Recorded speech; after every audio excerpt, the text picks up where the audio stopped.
আপুনি কিয় ৰঙলৈ যাবলগীয়া হ'ল? খুব ধুনীয়া কথা সুধিছা। মানে আচলতে তেনেকুৱা বাধ্যবাধকতা একো নাই।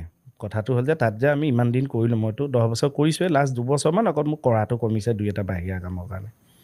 এনেই বেলেগ কামো মই কৰিব বিচাৰি আছিলোঁ। মই ৰাজেশ দাৰ লগতো, ৰাজেশ দা আহিয়েতো ৰাজেশ দাকে লগ পাইছোঁ, মনোজা ৰাজেশ দাৰ লগতে আছোঁ মই কাম কৰি।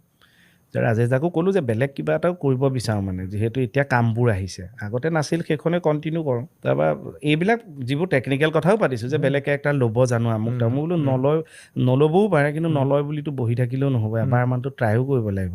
আৰু প্ৰথম অৱস্থাত মানে যেতিয়া গুৱাহাটী আহিছোঁ তেতিয়া ৰঙৰ কামেই কৰিছোঁ, তেতিয়াতো চেনেলবিলাক নাছিলোঁ। সিফালৰ পৰা যিহেতু ক'লে যে আমাৰ ইয়াতো এনেকৈ প্লেন কৰিছে, যদি কৰে তো কৰি চাব পাৰি এবছৰমান। সেইকাৰণে ইণ্টাৰভিউবিলাকত তেতিয়াও মই স্পষ্টকৈ কৈ আছোঁ যে এবছৰৰ বিৰতিহে, এনেকুৱা নহয় যে একে মানে বেহাৰ পাৰি একে বাদেই দিলোঁ, এনেকুৱা নহয়। এইখন মই একে জন্মৰ আগৰ আলোচনাৰ পৰা আছোঁ, সেইকাৰণে এবছৰ কৰি চালোঁ।